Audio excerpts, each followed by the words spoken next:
When exactly are you going to start running? And how long will it take you to make a move?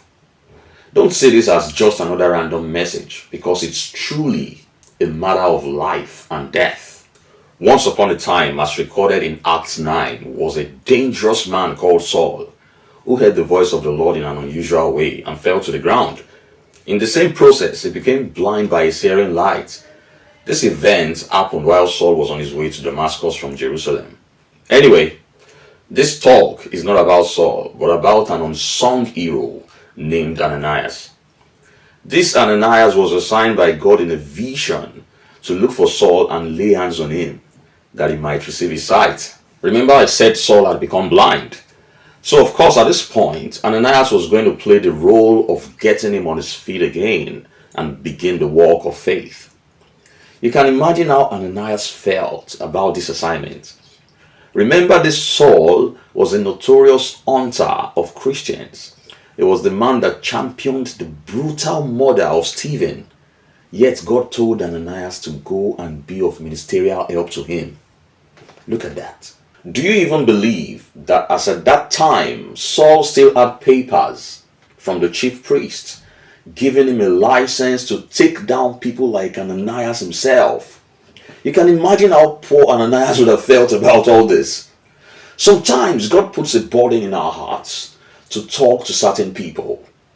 It's not as though we have a detailed blueprint of what to say and do, but just like Ananias, we have no choice than to go, even in our fearful and nervous state. So how many times have you said no to God?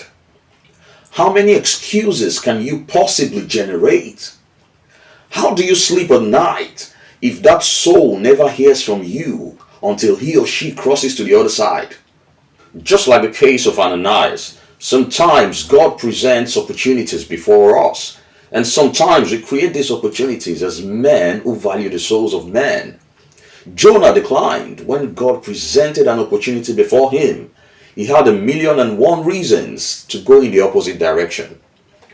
Of course, it's not for us to change the minds of men, but it's our job to speak into their ears. And there are no guarantees that you will return unbruised. Yes, you should be abused. You should lose friends. You should risk a lot more. Yet we count it all joy that the Master's pleasure prospers in our hands. As far as this topic is concerned, you don't need a dream or a vision to be on board. As long as you've given your life to Christ, you're sold out already. And from that day on, you'd been enlisted for this assignment. And guess what? God counts on you and I to deliver. So are you going to be a Jonah and argue? Or you're going to be an Ananias and then hit the ground running? Let's get to work.